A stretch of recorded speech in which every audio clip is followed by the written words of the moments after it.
héritier selon la promesse. Quand j'ai cru en Jésus, je suis en lui. La semence d'Abraham, c'est Jésus, royal. Quand je suis en lui, je suis héritier de la promesse. Quand Dieu agirait, ta sémence posera la porte de l'ennemi. Je suis concerné. Tu es concerné. C'est pourquoi il dit ceci.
Napenda kunionyesha babangu mwenyewe alizalaka.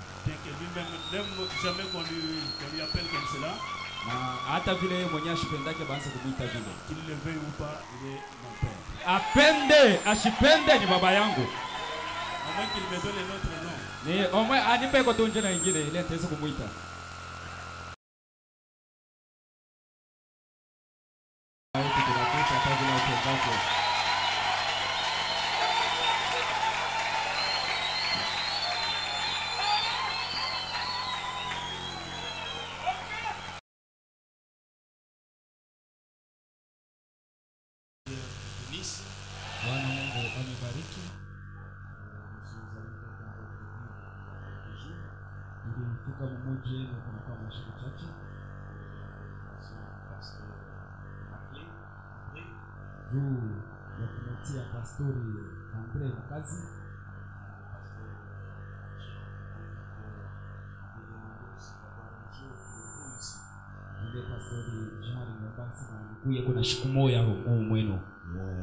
Je présente encore mes félicitations parce que je vois vraiment la façon que l'église a grandi. C'est pas comme ça qu'on avait laissé la fois passée. C'est une œuvre qui est en train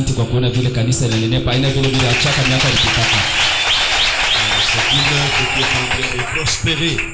Inaonesha sema kazi ya Mungu kunaendelea mbele. Quand nous sommes venus la fois passée, c'était pour la pose de la pierre angulaire. Wakati tulikuwa kama mala ilipita, tulikuwa ninjua kuweka diwa ya pembe. Alors aujourd'hui, je vois que c'est vraiment ça a beaucoup progressé. Leo mimi nasema kanisa inaendelea mbele sana. Nous allons nous lever pour lire la parole de Dieu. Tutashimama bwima ndio kusoma neno ya Mungu. J'ai déjà été ici la fois passée. Ndikuyaka hapa mala ilipita.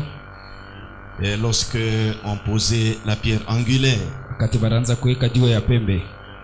comme c'est demain que nous allons quitter, je remercie les pasteurs pour nous avoir accordé la grâce de pouvoir parler avec vous. C'est Chilumba évolue au tabernacle de Mbujimai. Pasteur Jean-Claude Chilumba aranza kutumika kule ku comme aussi le pasteur André. Sawa vile na pasteur André. Majina wangu. Ce soir, ouvrons nos Bibles dans Hébreux au chapitre 6. Hii magharibi tufungule Biblia mkitabu cha Waebrania sura ya 6. Hébreux chapitre 6. Waebrania sura ya 6. Nous lisons depuis le verset 13. Tunaanzia kusoma mstari wa 13 jusqu'au verset 17. Mpaka na 17. Suivez bien la lecture. Mfuate mzuri usomi. Lorsque Dieu fit la promesse à Abraham, wakati Mungu akamulaka Ibrahimu, ne pouvant jurer par un plus grand que lui, ashikuwezi kulapa kwa ule wa kumshinda saa yeye, il jura par lui-même akalapa kwa jina lake et dit, akusema, certainement je te bénirai hakika nitakubariki et je multiplierai ta postérité. na nitazidisha uzao wako. C'est ainsi qu'Abraham, ayant persévéré, Ndio hivi Ibrahimu akadumu obtint l'effet de la promesse. na akapokea matukio ya malako. Or les hommes jurent par celui qui est plus grand qu'eux. Kwani batu banalapaka kwa ule mwenye kubapita. Et le serment est une garantie qui met fin à tous leurs différends. Na kiapo kinakuya hakikisho yenye kuweka mwisho kumbalimbali wabo. C'est pourquoi Dieu, Ndio sababu ya mbao Mungu voulant montrer avec plus d'évidence aux héritiers de la promesse akapenda kuonesha na hakikisho kwa bariti ba malako l'immuabilité de sa résolution, na kutokushindwa kwa matokeo yake, il intervint par un serment. na ye akalapa na ye kwa kiapo. Prions. Tuombe. Seigneur Jésus, tu as permis que nous puissions encore parler ce soir. Je me rappelle lorsqu'il est arrivé à Samson, quand il perdait déjà sa force et que tu lui donnais le souffle, il avait dit encore une fois seulement, Seigneur, Dieu Tout-Puissant, nous sommes en train de prêcher depuis plus d'un mois. Aujourd'hui, c'est le dernier sermon que je donne avant que je puisse observer un repos. Je te prie aussi, je crie à toi encore une fois seulement, fortifie-moi que je puisse parler à ton peuple. Ils sont venus nombreux, Seigneur. Ceci me rappelle ce jour-là, quand tu étais sorti devant cette multitude qui avait faim et soif. Tu avais multiplié les pains, ils ont mangé à satiété. Tu es le même, comme la parole dit, que tu ne changes pas. Viens encore nous nourrir ce soir, que nos âmes soient fortifiées au nom du Seigneur Jésus-Christ. Fortifie-moi aussi et aussi les frères qui est en train de m'interpréter pour la gloire de ton nom qui est le nom du Seigneur Jésus-Christ. Amen. Vous nous asseoir. Nous sommes toujours dans la joie quand on voit un peuple de Dieu qui aime la parole. Je vois que aujourd'hui c'est lundi, mais vous avez voulu revenir pour écouter la parole. C'est l'intérêt que vous avez pour la parole de Dieu. Naona leo ni mkazi moya lakini mnaacha makazi yenu ndio kwa kushikia neno ya Mungu. Ni faida ile mlikuta muneno ya Mungu. Que Dieu vous bénisse pour cela. Mungu ambariki kwa ile. Le texte que nous venons de lire ici, andiko hii tunatoka mkusoma. Et je vous lis, mais je me suis inspiré du message de Frère Branham. Nilipata hapo uvuto kupitia mahubiri ya ndugu Branham. Parce que c'est là que nous trouvons ce qui est nécessaire pour notre préparation. Ndio kile kiku tuko napata kia kabaila ndio matayarisho yetu. Je prends le sujet qu'il avait pris lui-même. Na beba tungo mahubiri nyari tungaka yeye mwenyewe. Il est possible que nous ayons déjà lu ce sujet. Inawezekana tushakusomaka hako yeye mahubiri. Mais peut-être si vous êtes attentif ce soir, lakini mkiteke masikio yenu magharibi, de la manière que nous allons aborder cela, mnamna ile tutayubiri avec la petite grâce que Dieu nous a donnée, na neema kiloko yenye Mungu alitujazia, nous pouvons avoir un plus dans notre vie spirituelle. Tunaweza kupata kwa mongezo maisha yetu ya kiroho. Ici, nous relisons encore quand nous sommes assis pour que nous pénétrons la lecture. Hapa tutasomulula wakati tuko benye kuikala njoo hii andiko ipate kutuingia. On dit lorsque Dieu fit la promesse à Abraham, anasema wakati Mungu akamulaka Ibrahimu, ne pouvant jurer par un plus grand que lui, ashikulape kwa ule anamshinda kupita ye, il jura par lui-même. Lakini akalapa kwa jina lake. Il dit certainement je te bénirai. Hakika nitakubariki. Et je multiplierai ta postérité. Na nitazidisha uzao wako. C'est ainsi qu'Abraham, ayant persévéré, obtint l'effet de la promesse. Écoutez verset 16. Or les hommes jurent par celui qui est plus grand qu'eux. Et le serment est une garantie qui met fin à tous leurs différends. Na kiapo kinakuya hakikisho yenye kuonera ya vitu vyenye kubashinda biwa. C'est pourquoi Dieu, voulant montrer avec plus d'évidence aux héritiers de la promesse l'immuabilité de sa résolution, intervint par un serment. Qu'est-ce que c'est qu'un serment? Selon les dictionnaires, un serment, c'est une affirmation solennelle de quelqu'un en vue d'attester la vérité d'un fait kwa mtu eko napenda kuonesha kweli ya mambo fulani, la sincérité d'une promesse, waki wa malako, l'engagement de bien remplir les devoirs de sa fonction, na mpango ya yeye kutimiza kazi yake. Je vais vous donner encore l'idée. Nimepatia hapo tena mawazo. Je ne sais pas ici, mais quand nous nous grandissions, na shijue hapa lakini shi pale tulikomeaka, quand nous étions encore des jeunes, wakati tulikuwa babiana, et cela continue encore aujourd'hui. na ile mambo iko naendelea na leo. Quand vous promettez quelque chose à quelqu'un, ukilake mtu kitu fulani, pour lui assurer jua kumhakikishia que vous allez tenir à cela, ya kusema utaheshimia malako yako. Voyez, la personne quand tu lui promets, unaona wakati mtu kama unamulaka, il peut penser que c'est léger, anaweza kuona sema ni ya ovyo, mais pour lui assurer, lakini jua kumhakikishia, à Kinshasa, sawa kukishasa, vous disiez nzambe penza na kopesa, anasema na lapa takupatia yo. Voyez, vous faites un geste, quelque chose, unafanya mtikisiko kwa kitu fulani. Voyez, nous citions Dieu, na tunataya Mungu, nzambe penza na kopesa yo, kwa jina ya Mungu nitakupa. J'ai dit vraiment au nom de Dieu, je vais te donner. Na kuonesha na jina ya Mungu nitakupa. Voyez, pourquoi on jure? C'est pourquoi, remarquez bien, au verset 17. C'est pourquoi Dieu, voulant montrer avec plus d'évidence aux héritiers de la promesse l'immobilité de sa résolution, intervint par un serment. Mais nous avons lu au verset 1er et plutôt au verset 13, non, verset 16. Or les hommes jurent par celui qui est plus grand qu'eux. Et le serment est une garantie qui met fin à tous leurs différends.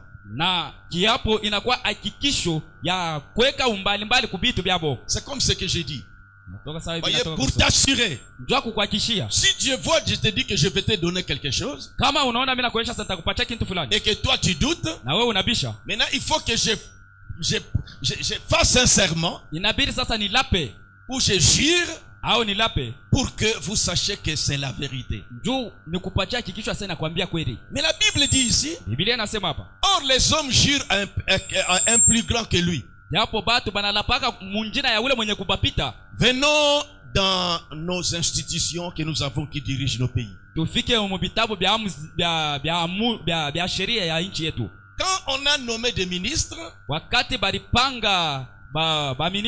avant d'entrer en fonction, on dit il doit prêter serment.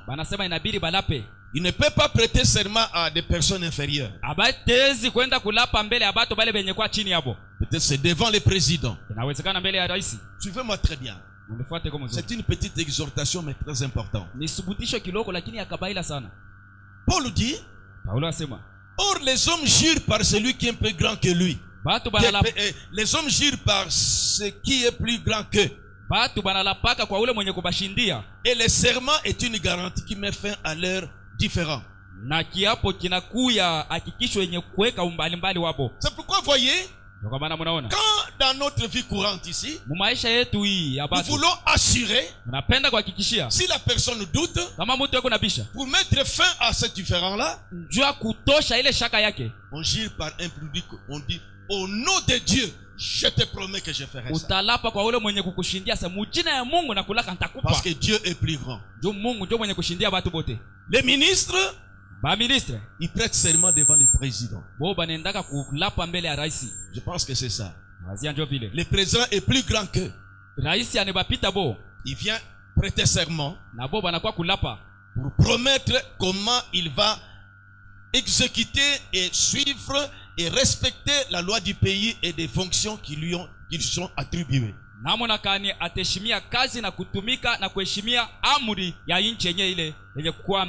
Il prête serment. Nous savons que, bon, ici les Africains quelquefois peuvent dire quelque chose, ils font autre chose. Mais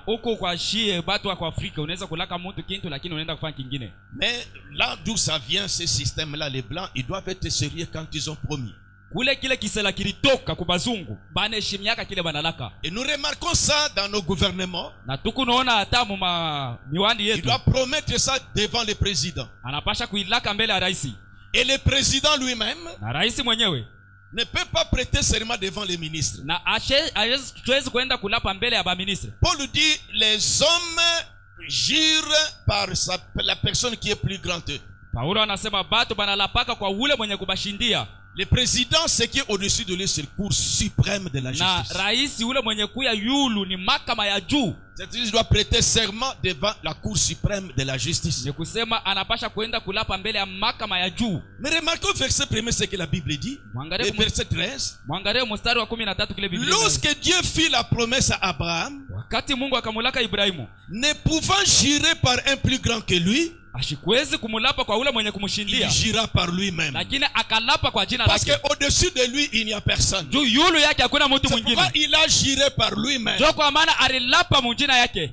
Et nous voulons voir où est-ce qu'il a juré et dans quelles circonstances il a juré. Tunapenda kuona alilapia wapi na njuu ya nini alilapa.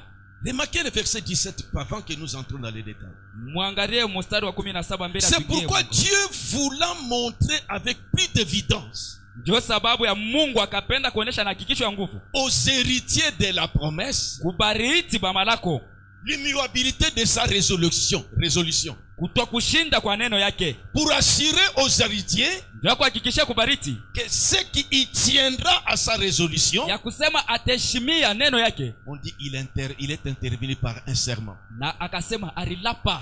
Maintenant, pour que nous comprenions très bien, ndio kushikia mzuri, qu'est-ce que Paul disait ici? Paulo anaanza kusemea nini hapa? Et dans quelles circonstances il a promis à Abraham? Ni njoo ya mambo kanenya alimulakia Ibrahimu Pour jurer par lui-même. ndio alape kwa jina lake.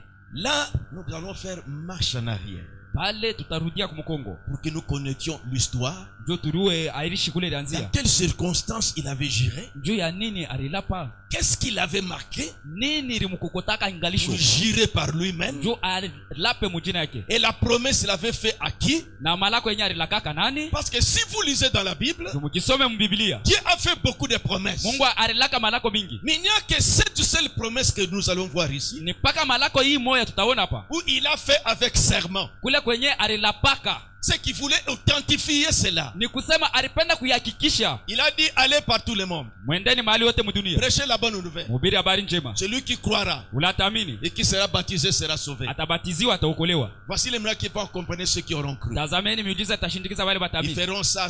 Atafanya hivi na hivi. Ce n'est pas avec un serment. Ile ashikulape. Si vous demandez quelque chose à mon nom, mkiombe kitu fulani mjina yangu, je le ferai. Tayatimiza. C'est une promesse. Malako. Mais n'est pas faite avec serment. Lakini ashikulapake. Il y a beaucoup de promesses. Huko malako mingi. Mais cette promesse que nous allons parler ce soir. Lakini hii malako yenyewe tutasemea magharibi. Pourquoi il a fait avec serment? Jua nini alilapia?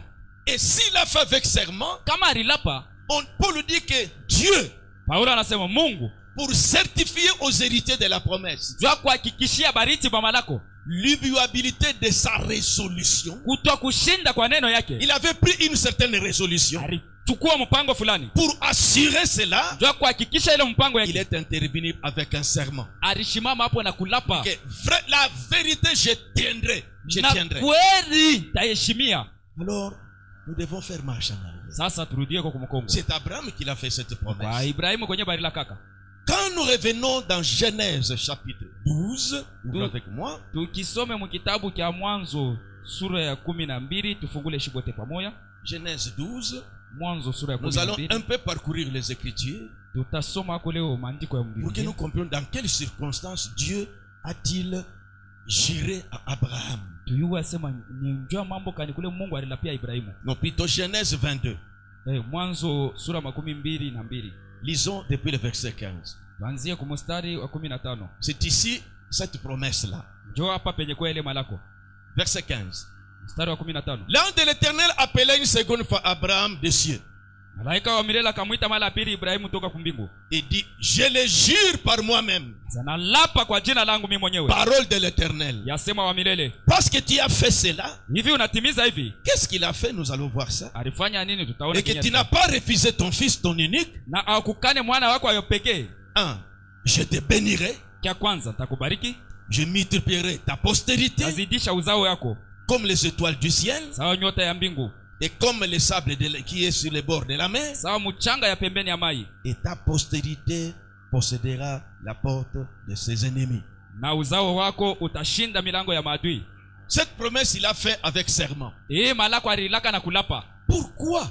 Qu'est-ce qui avait marqué Dieu? Alors qu'il y a beaucoup de promesses dans la Bible. Depuis l'Ancien Testament, si vous lisez Deutéronome 28, il y a beaucoup de bénédictions, mais pas avec serment.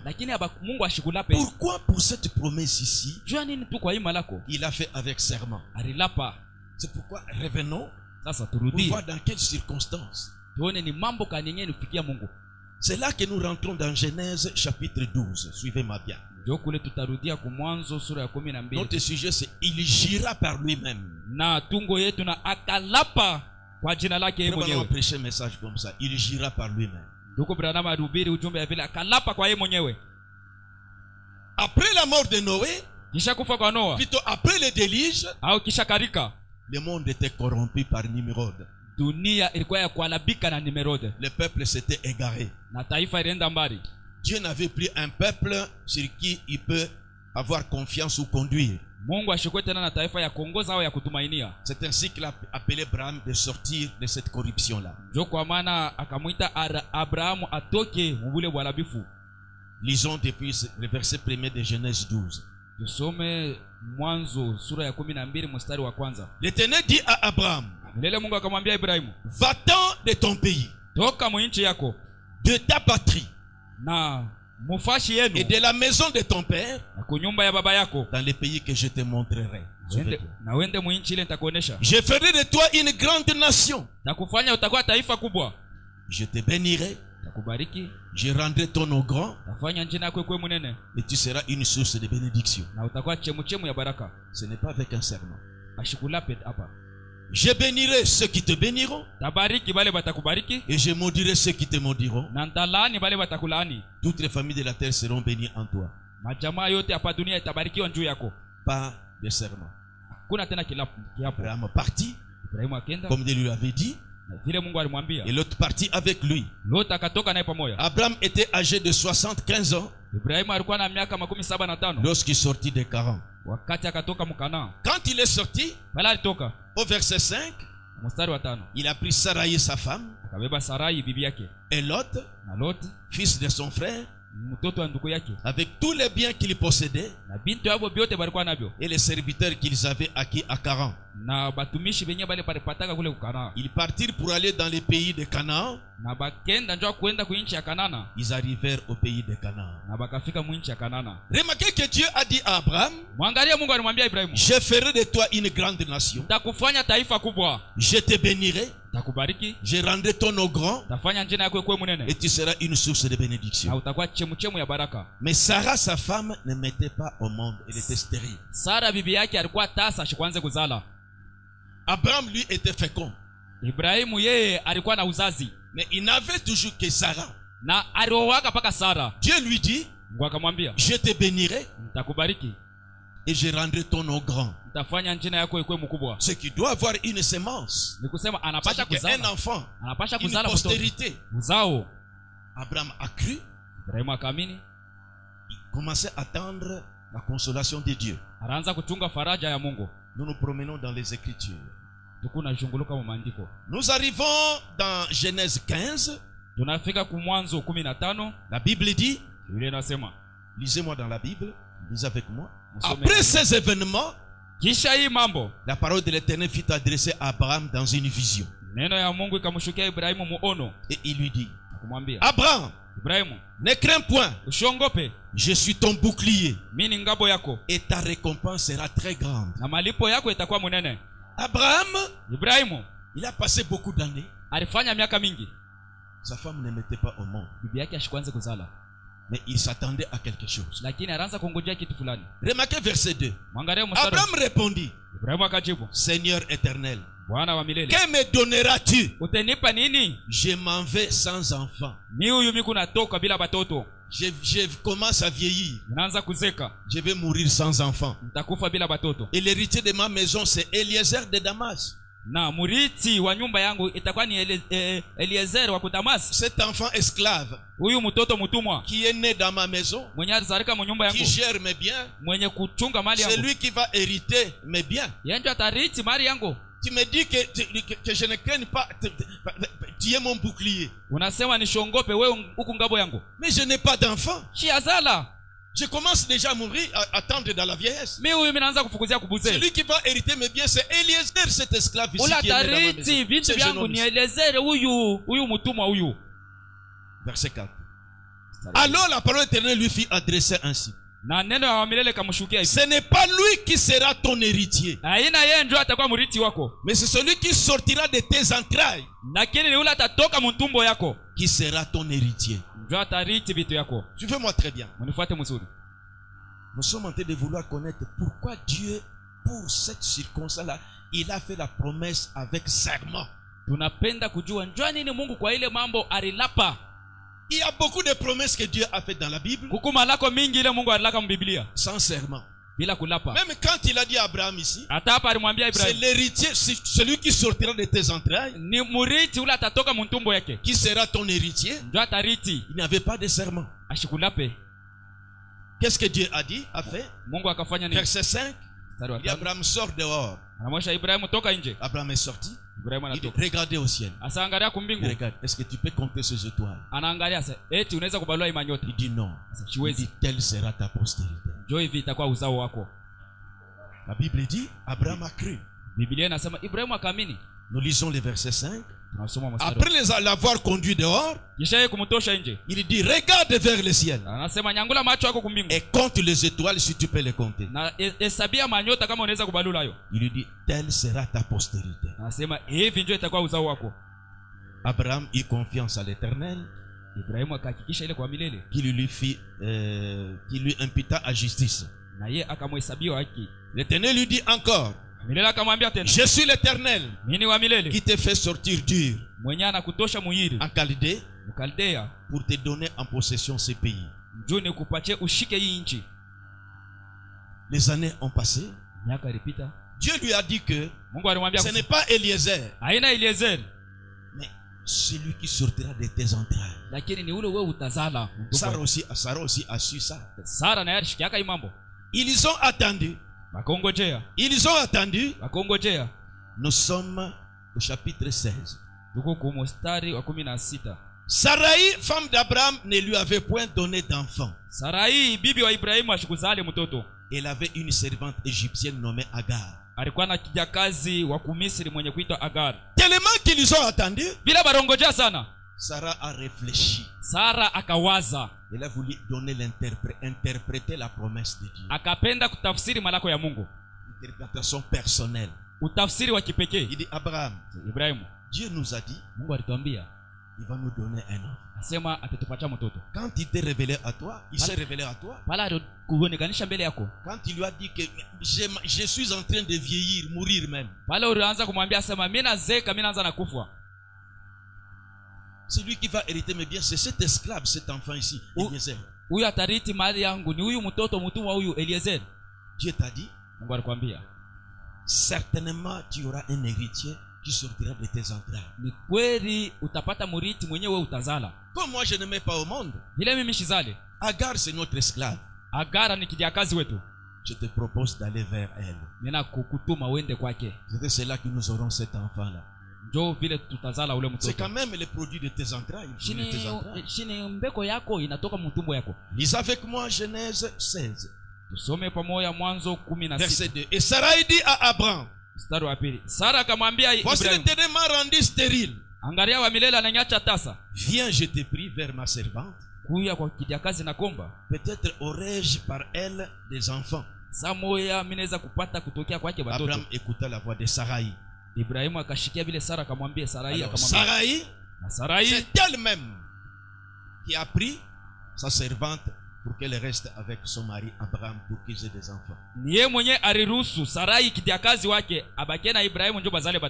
Verset 3. Alors Sarai, femme d'Abraham, prit Agar, l'égyptienne, sa servante. La donna pour femme à Abraham, son mari. Après qu'Abraham eut habité 10 années dans les pays de Canaan. Il alla vers Agar. Elle devint enceinte. Quand il se vit enceinte, elle regarda sa maîtresse avec mépris. akangaria mama sultani wake na zarau. Vous savez comment les femmes. Agar était servante. Agar alikuwa kijakazi. Il savait que Sarah ici, depuis qu'on l'a épousée, ne met pas au monde. Alijua sema Sara huyu tangu kumooa ashazalaka. Quand Sarah elle-même a dit que non, tu vas aller avec mon mari. Wakati Sara yeye mwenyewe alimuruhusu asema utatembea na bwana yangu. Abraham est allé auprès d'Agar. Na Ibrahim akaenda kwa Agar. Agar a conçu. Agar akapata mimba. Et quand Agar avait conçu, wakati Agar anapata mimba, il a commencé à, on dit qu'il commençait à mépriser Sarah. Akaanza kumubenga Sara. Peut-être à la manière des femmes. Sasa munamu na banamuke. Les mariages si c'était facile, est-ce que tu as eu l'enfant? Kama bwana kama ndoa ilikuwa bwepesha eski uruzala batoto. Peut-être les matins quand les sort. Na saa moja asubuhi pale na regarde Sarah. Anaangalia Sara. Anakengula. Sarah ça commence à la déranger. Sara binaanza kumuji. Sarah voyait des gestes que Agar faisait. Sara anaanza kuona mambo Agar anaanza kufanya. Il commence à la mépriser. Anaanza kumdharau. Verset 5. Mstari wa 5. Et Sarah dit à Abraham, Sara akamwambia Ibrahim, l'outrage qui me fait retombe sur toi. Na madibisho hii ikuangukie wewe. Mais c'est toi qui avais dit à Abraham d'aller auprès de cette femme. Si wewe ndio ulimwambia Ibrahim asa uende kwa huyu mwanamke. Cette femme quand elle est grosse, wakati huyu mwanamke anapata mimba, elle commence à mépriser Sarah. Anaanza kumdharau Sara. Et se voyait qu'elle est plus, il a plus de la place dans la maison que Sarah. Anaona sema yeye anakuya na bei sana kumpita Sara. Et Sarah dit à Abraham, l'outrage qui me fait retombe sur toi. Na Sara anamwambia sema, est en train de m'importuner à cause de toi. Hii mateso hii hivi yeye kunidharau ikuangukie wewe. J'ai mis ma servante dans ton sein. Mireka kijakazi wangu mkifua chako. Et quand il a vu qu'elle est enceinte, wakati anaona sana chukua mimba, elle m'a regardé avec mépris. Anaanza kunyangalia na kunisahau. L'Éternel soit juge entre toi et moi, Abraham. Wa milele akate mambo yangu wewe na mie Ibrahimu. Mais si nous remarquons nous-mêmes, ce n'est pas, c'est elle qui a dit à Sarah, Abraham, que va vers ma servante. Tukiwaze mbele, ni Sara mwenyewe alimtuma Ibrahimu asema uende kwa kijakazi wangu huyu. Maintenant Agar se voyant maintenant grosse. Agar anaona anakuwa na mimba. Et que Sarah était toujours stérile. Na Sara anabakia tasa. Elle se vit importante. Anajiona wa kabaila. Il commence à mépriser Sarah. Anaanza kumdharau Sara. Alors Sarah était fâchée. Sara bikamshirikisha. Abraham répondit à Sarah, verset 6. Ibrahimu anajibu Sara, voici ta servante est à ton pouvoir. Na angalia kijakazi wako eku chini ya mamlaka yako. Agis à son égard comme tu le trouveras bon. Na umutendee mnamna ile itakufurahisha. Alors Sarah la maltraita et Agar s'enfuit loin d'elle. Na Sara akamuteswa na Agar akakimbia mbali naye. Agar était grosse déjà. Hein? Agar alikuwa shapata mimba. Elle ne pouvait pas s'en aller directement. Ashikupasha kwenda mara moja. Quand on l'a rencontré par l'ange de l'Éternel, wakati malaika wa milele alikutana naye, il a dit rentre auprès de ta servante, va t'humilier là-bas auprès de ta maîtresse Sarah donc. Anasema rudia kwa mama yako Sara uende ukajishushe. Il est rentré. Akarudia. Verset 15. Mstari wa 15. Agar enfanta un fils Abraham. Na Agar akamzalia Ibrahimu mwana. Abraham donna le nom d'Ismaël au fils qu'Agar lui enfanta. Na Agar Ibrahimu akampanga huyu mtoto jina ya Ismaeli mwenyewe Agar alimzalia. Remarquez maintenant l'âge d'Abraham. Mwangalie sasa miaka. Abraham était âgé de 86 ans. Na Ibrahimu alikuwa na miaka 86 lorsqu'Agar enfanta Ismaël à Abraham. Wakati Agar akamzalia Ismaeli Ibrahimu. Suivez bien. Maintenant Abraham a un peu la consolation. Sasa Ibrahimu anafarijiwa. Il y a Ismaël, le fruit de ses entrailles. Il pensait que c'est celui-là la promesse que Dieu avait faite. Maintenant, suivez-moi très bien. Il s'est passé quelque temps. Maintenant, nous sommes dans Genèse chapitre 17. Suivez-moi dans les Écritures. Dieu dit à Abraham, verset 15. Tu ne donneras plus à Sarai, ta femme, le nom de Sarai. Son nom sera Sarah. Je la bénirai et je te donnerai d'elle un fils. Je la bénirai. Elle deviendra des nations. Des rois sortiront d'elle. Voyez, quand Dieu dit à Abraham, le nom de Sarah doit changer. Jina ya Sara Elle itabadilika. ne sera plus Sarai, Hata kuya tena Sarai. elle sera Sarah. Na bataanza kumuita Sara. C'est d'elle que je te donnerai un fils. Njoo kwake kwenye nitakupatia mtoto. Abraham Ibrahimu a ri. akacheka Village de Sarah. Akacheka, c'est ça? Swahili. kwa kuona miaka ya Sara hiyo. Akacheka, c'est ça. Elle rit. Abraham a ri. Ibrahimu C'est akacheka. verset 17. Ni kumi na Abraham saba. tomba sur sa face. Na Ibrahimu akakunjama Et il uso rit. wake. Akacheka. Il dit en son cœur, Akasema ndani ya roho yake. il brandit leurs âges. Sasa banaonesha miaka yabo. Naîtra-t-il un fils à un homme de 100 ans? Notez qu'Abraham avait 100 ans. Mtu mwenye kuonesha miaka 100 anaweza kuzala? Et Sarah, âgée de 90 ans, enfantera-t-elle? Na Sara mwenye kuonesha miaka 80 anaweza tena kuzala? Parce qu'Abraham traitait Dieu comme son ami, il parlait. Ibrahimu banaanza kusumbulia na Mungu Sara rafiki yake. Quand Dieu lui a parlé, Wakati Mungu alimwambia, tu dois changer le nom de ta femme Sarah. utabadilisha jina ya bibi yako Il Sarai. ne sera pas appelé Sarai. Abatamuita tena Il Sarai. va commencer à l'appeler maintenant Sarah. Bataanza kumuita Sara. Parce que je te donnerai d'elle un fils. Juu kwake atakuzalia mtoto. Abraham a dit, Ibrahimu anashangaa. moi 100 ans. Miaka 100. Et ma femme, c'est combien ici? Où est-ce que je suis? 90 ans. Na bibi yangu mwenye kuwa na miaka 90. Excusez-moi, sœur. Nirudie kwa Frère tata. Branham a parlé de ça. Ndugu Il Branham dit, à cet âge-là, Ndugu Branham asema muile miaka déjà amorti, pale comment ushakufukana. elle peut pousser pour que l'enfant sorte? Namna kanaweza kusukuma kusema mtoto atoke. Vieille comme ça. Mtu mzee 90 ans. miaka 80. Est-ce qu'il y a une maman de 90 ans ici? Eti hapa peku mama wa miaka 90. Il n'y en a pas. Anapo. C'est une vieille maman qui doit marcher avec Ni elle. mama Comment mzee elle kunatembea va na mtu. accoucher? Namna kani atazala. Quand les autres vont dire, poussez, poussez, mais elle fera comment? Pale batasema sukuma atafanya namna gani? Déjà amorti. Mwenye C'est kuchoka. pourquoi Abraham a ri que c'est impossible. Ndio maana Ibrahimu asa abiwezekane. Verset 18. 18. L'Éternel dit à Abraham. Et non, Abraham, voilà ce qu'Abraham a fait. Angalia kile Ibrahimu Il alifanya. a dit que peut-être Seigneur, tu te trompes. Asa saa moja Bwana huku nadanganyika. Qu'Ismaël vive. Ismaeli aishi. Sarah ici, maître monde. Sara huyu kuzala. Tu veux parler d'Ismaël. Huku napenda kusemea njoo Ismaeli. Que Ismaël vive. Ismaeli Parce que aishi. cette vieille femme ici ne peut pas mettre monde. Huyu mama mzee hawezi kuzala. Verset 9. Dieu dit, certainement Sarah, ta femme, t'enfantera un fils. Kwa kweli Sara bibi yako atakuzalia mtoto. Ce n'est toujours pas avec serment. Hein? Ashikulape tena hapa. Certainement Sarah, ta femme, t'enfantera un fils. Hakika Sara bibi yako atakuzalia mtoto. Et tu lui donneras le nom d'Isaac. Na utampanga jina ya Isaka. Celui-là que tu me pointes, c'est Ismaël. Ule wewe kunishontea ni Ismaeli. Mais celui que Sarah va mettre au monde, Ule Sara tazala. moi l'Éternel, je dis que son nom sera Isaac, pas Ismaël. Niye wa Isaac. milele na mupanga ana Ismaeli Isaka. Toi, avec Sarah, vous aurez un fils, tu vas lui donner le nom d'Isaac, pas Ismaël. Wewe na Sara mtazala mtoto utampanga jina Isaac hapana Ismaeli. Parce que je suis. Et tu l'appelleras du nom d'Isaac. Na utamuita jina ya Isaka. J'établirai mon alliance avec lui Eka agano yangu naye. comme une alliance perpétuelle pour sa postérité après lui. Sawa agano ya damani kisha uzao wake na ye. Les années passent. Miaka inapita. Nous sommes dans Exode, plutôt Genèse 21.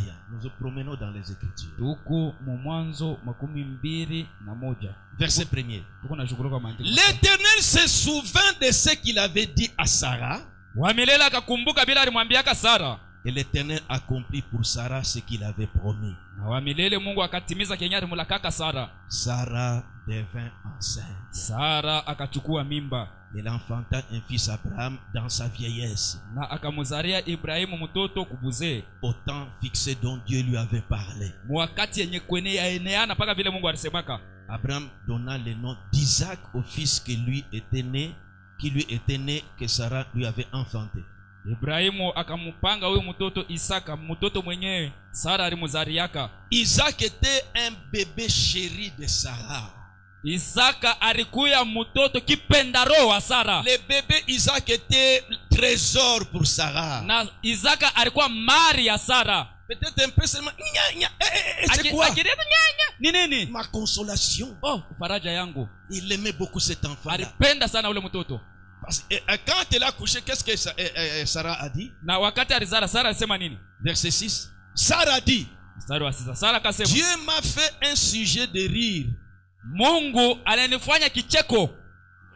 Quiconque la prendra rira de moi. Na wowote ule atashikia hii habari atanicheka. Et elle ajouta, tu aurais dit à Abraham. Na akuongeza, nani aliambiaka Ibrahimu? Sarah allaitera des enfants. Ya kusema Sara atanyonyesha batoto. Cependant, je lui ai donné un fils dans sa vieillesse. Yapo mimi mpacha mtoto kubuzee. C'était la consolation de Sarah. Ilikuwa ni faraja ya Sara. J'ai fini d'avoir ce bébé-là. Nazala sasa mwisho mtoto. Mon bébé, mtoto yangu, mon trésor. Mali yangu. C'était Isaac, Sarah lui avait donné beaucoup de noms. Na Sara alimpanga Isaka manjina mingi. Maintenant remarquez. Sasa angalieni.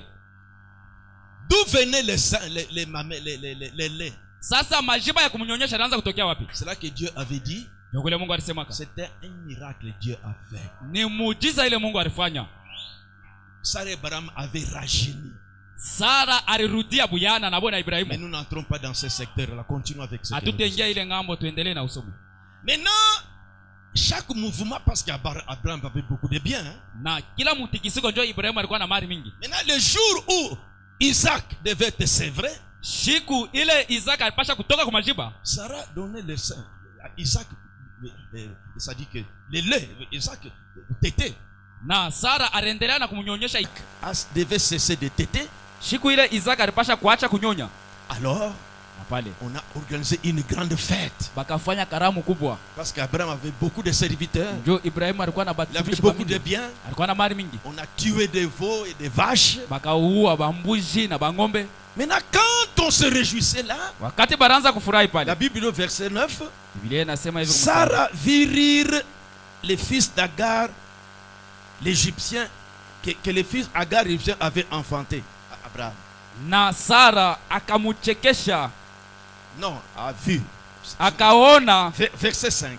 Non, verset 9, lisez. Mustari wa kenda. Sara akachekesha mtoto wa Agara ule. Il vit rire. Donc il a vu cet anaona Ismaël kucheka. Voyez que j'ai senti un peu de soyer là-bas comme ça ne sonnait pas. Il a vu Ismaël en train de rire. Anamwona Ismaël na cheka.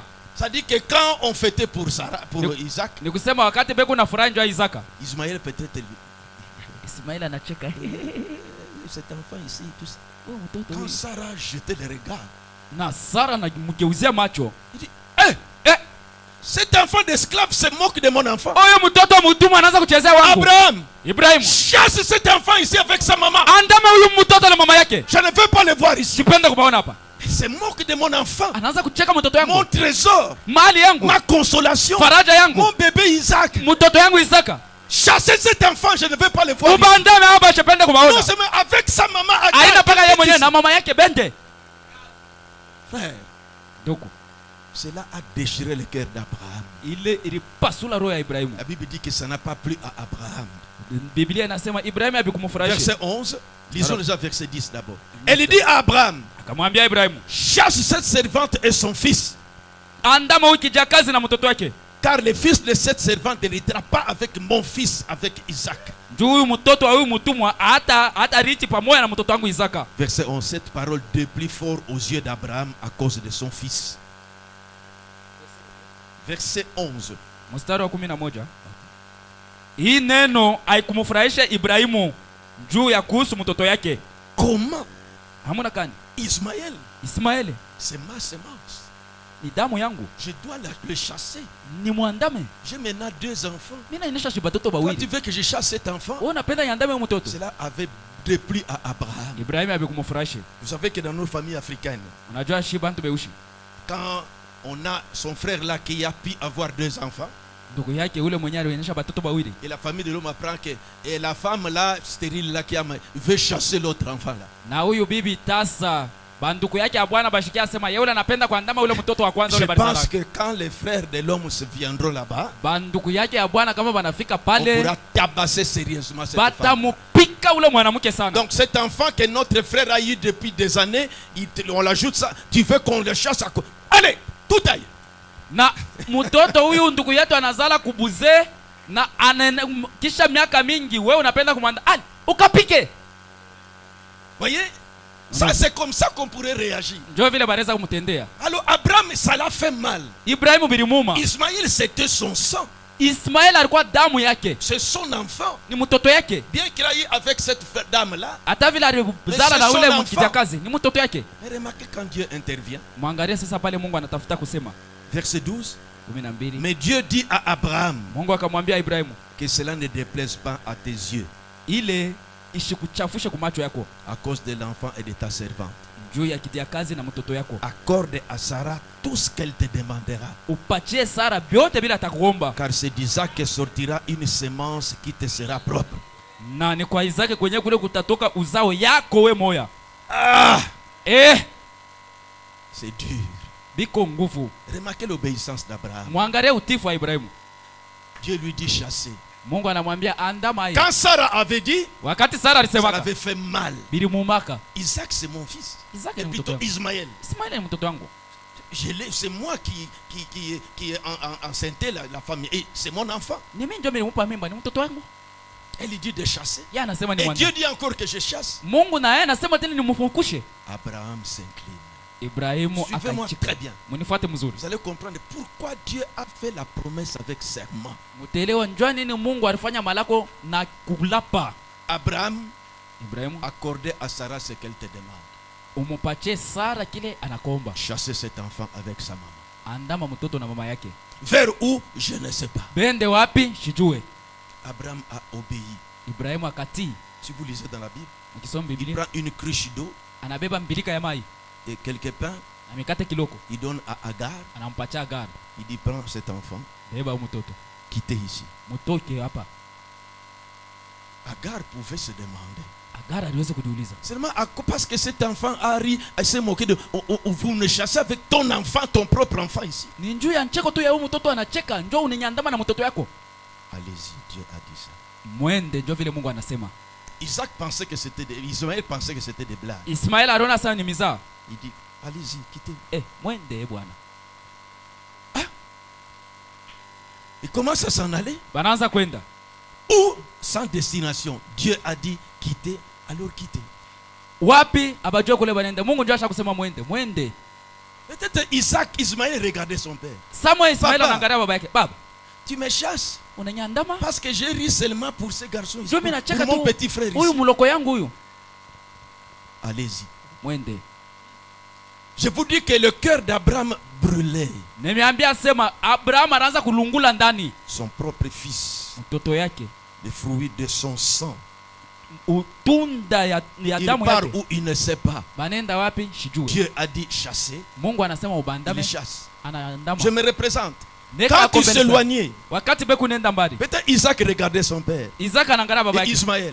Papa, baba, papa, baba, nous partons où? C'est pour que nous mourions dans le désert. Je crois qu'Abraham les regardait. Finalement, peut-être il a tourné les yeux. Parce que ça lui faisait mal.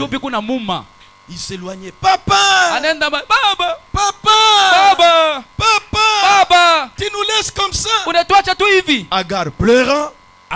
Ismaël pleurant. S'éloignant. Parce que Dieu a dit. Suivez-moi très bien. Parce que Dieu a dit. Il est resté maintenant encore avec un seul enfant, Isaac. Agar est parti, c'est fini. Hein?